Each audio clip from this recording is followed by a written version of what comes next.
Институционален молк по загрижувачките тонови од Европската комисија, критики за Македонија, сериозни слабости на клучни полиња. Европската комисија оцени дека нема напредок во независноста на судството, недостиг на кадар и средства, како и буџет за судство кој изнесува подзаконскиот минимум.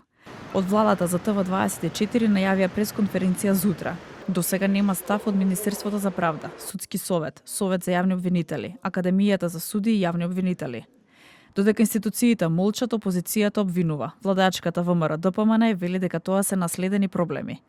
Опозицијската СДСМ се согласува со забелешките и го потврдува застојот на земјата во процесот на европските интеграции.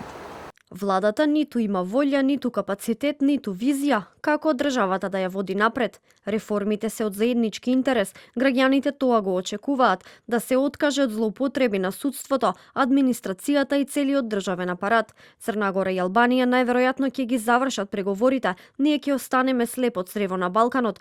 Владачката ВМРО-ДПМН возврати. Ова е резултат на проблемите кои ги наследиле.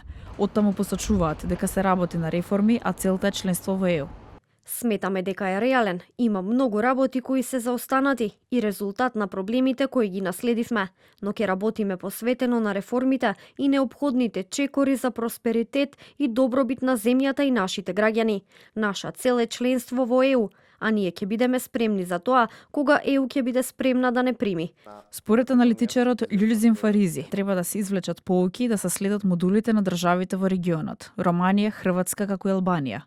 Реформите не треба да ги правиме дека треба да ги правиме за германците, французите, таму тие си ги имат нивните држани, треба да ги правиме реформите за добро на нашите граѓани.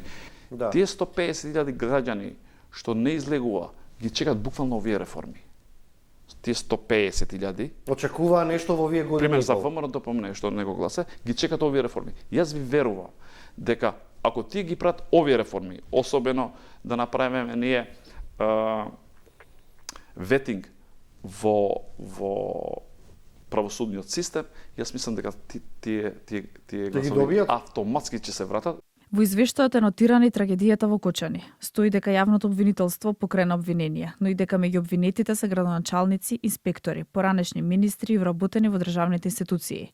Се наведува превентивните мерки и ефикасното потиснување на корупцијата дека треба да се подобрат. Од Брисел со барање, следната година да се усвои нов кривичен законник, во согласност со законодавството на ЕУ и меѓународните стандарди.